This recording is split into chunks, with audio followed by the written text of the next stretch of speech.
Let's talk about process. You've made the important decision that it's time to sell the farm. And we want to make sure we help inform you through that process. So Tyler, let's talk about the process you provide to your clients. Well, the first thing that I want to know is, what is the goal of my sellers?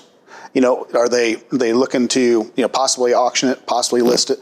Do they need to do a 1031 exchange? I want to know what their overall goal is from the start. Next, I want to go through the process with them. I want to find out all the particulars of that farm. What's the CSR2? Is it a hunting farm?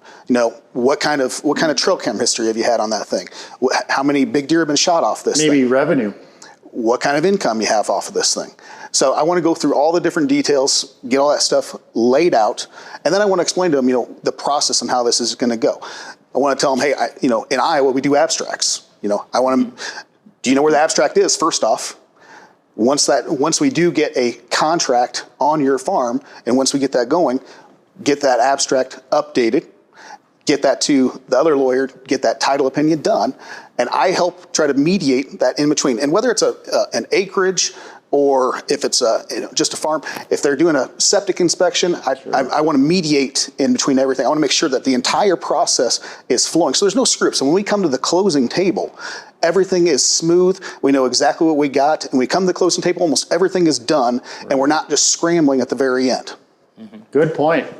Andrew, you have a large team in Central Indiana. Yes. How do you prepare your team, or how do you work with clients to best serve them? What's your process? Well, I think it all starts with the client's wants and needs, whether you're working with a buyer, whether you're working with a seller, and there's several types of both of those. It all comes back to their wants and needs.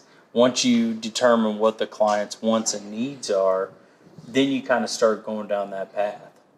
Right.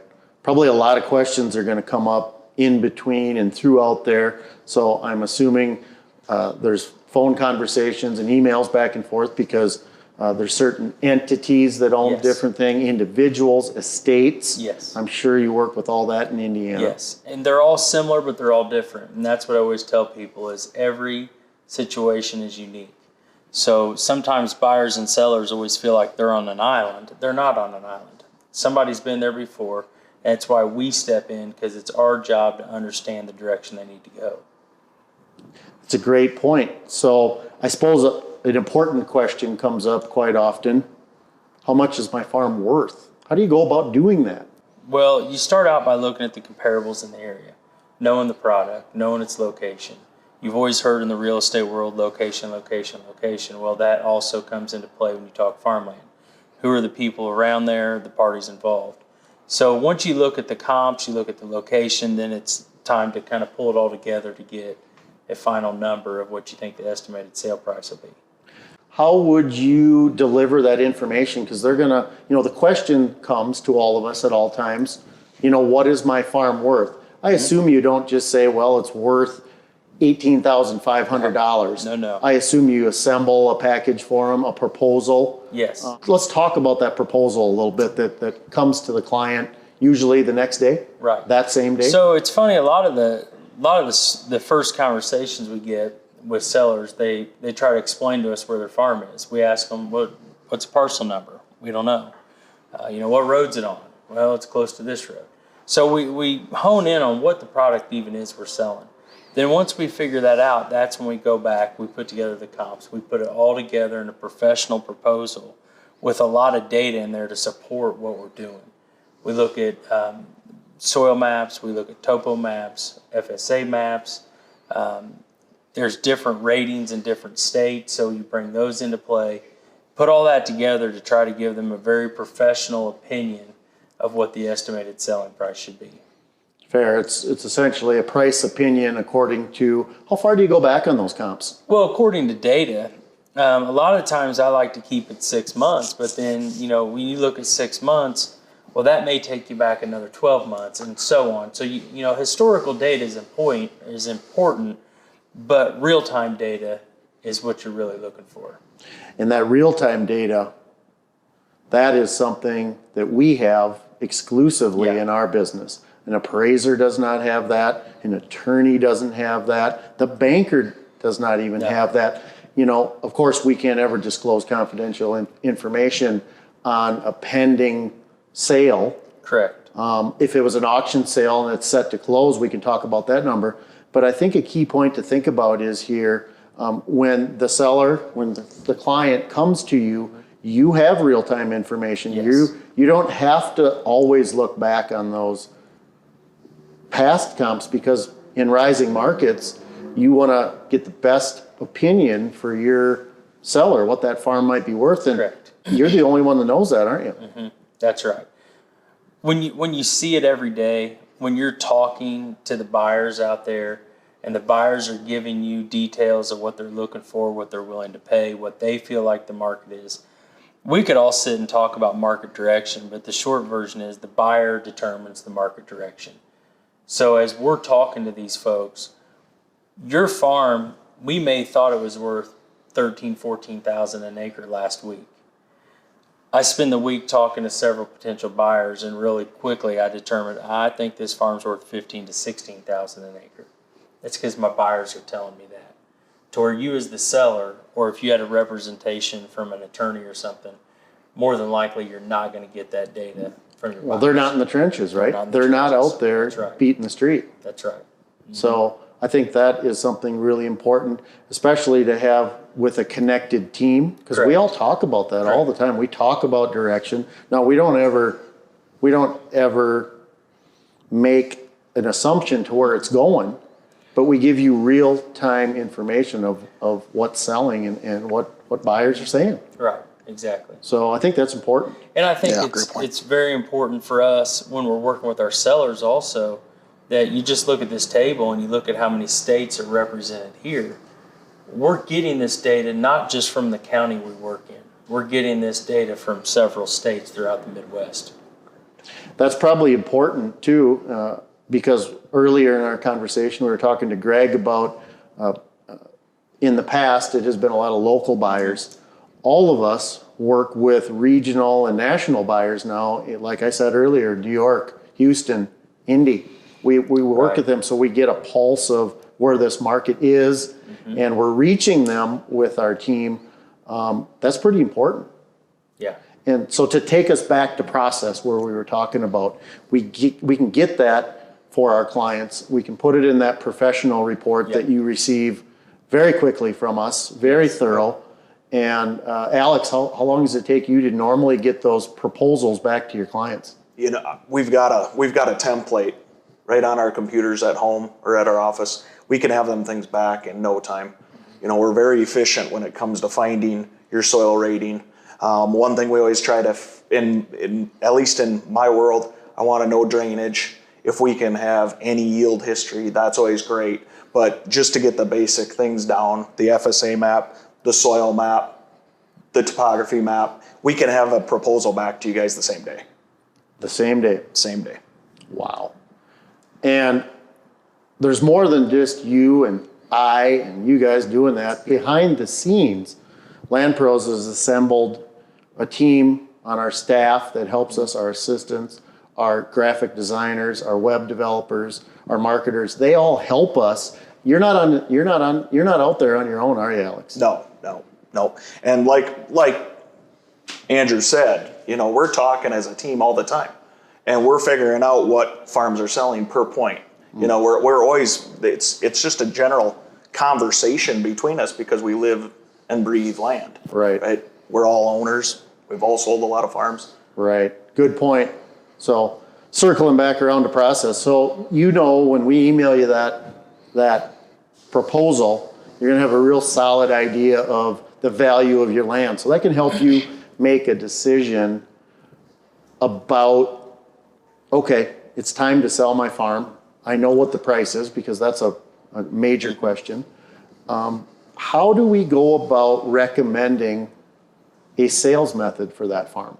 So Tyler, your sales method on a mixed-use southeastern Iowa, half tillable, half recreational farm may be different. So why don't you talk to us a little bit about how you would do it, and then we'll circle back around on a different farm because they're not created equal. So let's talk about your farm. You're exactly right, Brian. And it really depends on what that tillable is going to look like on that farm. If it's a really high CSR2, I might actually separate that out if I can, separate out and maybe even auction it.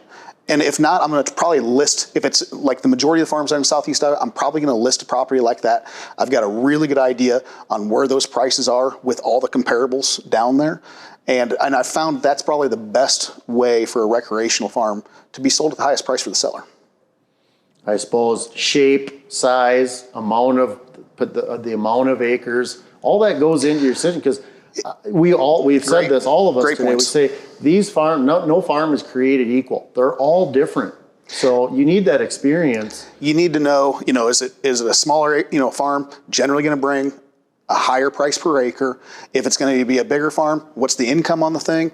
Is it got really good income? Maybe pull that income up, or I'm sorry, the price up a little bit more. What's the neighborhood like? That's really, especially when it comes to recreational farms. Everybody wants to know. One of the first questions they ask is, what are the neighbors like?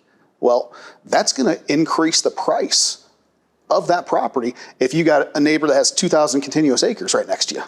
Right. The next question they're asked is, what are the deer like on that thing?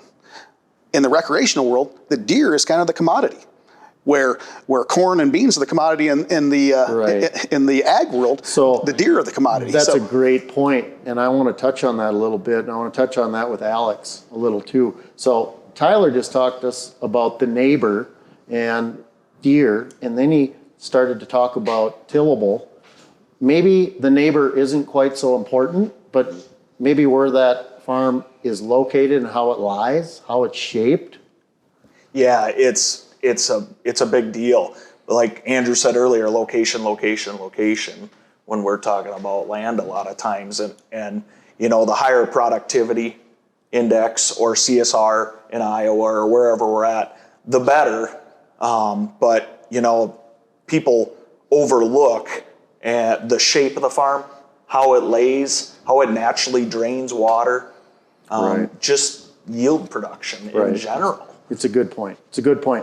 Our clients normally ask these questions. Again, we're here to help inform, and that's why we're talking about this today, because I want to hear from Greg now. We were talking about Tyler's mixed-use farm, and we were talking about some key points that Alex is really, really keyed in on.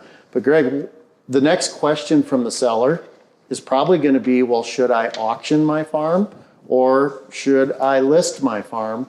And let's talk about that a little bit. For the last several years, of course, I've sold farms at auction for 50 years, but for the last several years, I promote auction just about exclusively because of the tremendous amount of buyers out there looking to buy farmland. Especially the prices. I mean, if you go if somebody wants to list their farm and let's say they're happy with $12,000 an acre, we really are probably missing the boat, because if you put that farm out there for $12,000 and somebody buys it immediately and then there's other people that call, you have undersold that farm. So therefore, by putting it at public auction, everyone gets to have a swing at that farm. Not only the neighbors, the local investors, the outside investors, and that's where you get your true value. And I recommend everyone now to go at public auction. On those tillable farms. On those tillable farms.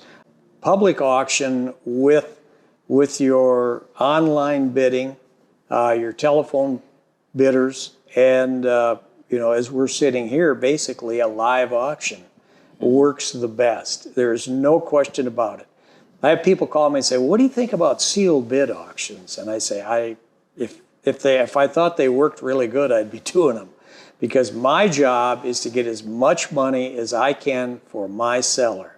And if I look at the gamut of ways that I could sell it, I will always, when farms are selling good, go at public auction with the combination of the online bidders, and we reach the world with that. A sealed bid auction you're very, very limited. People don't understand what's going on. Everybody wants to know how they compare with somebody else, and your Next bid is going to come from somebody that just watched the last person bid, and then they're going to feel comfortable. If they feel comfortable it's worth that to them, they're going to bid one more time.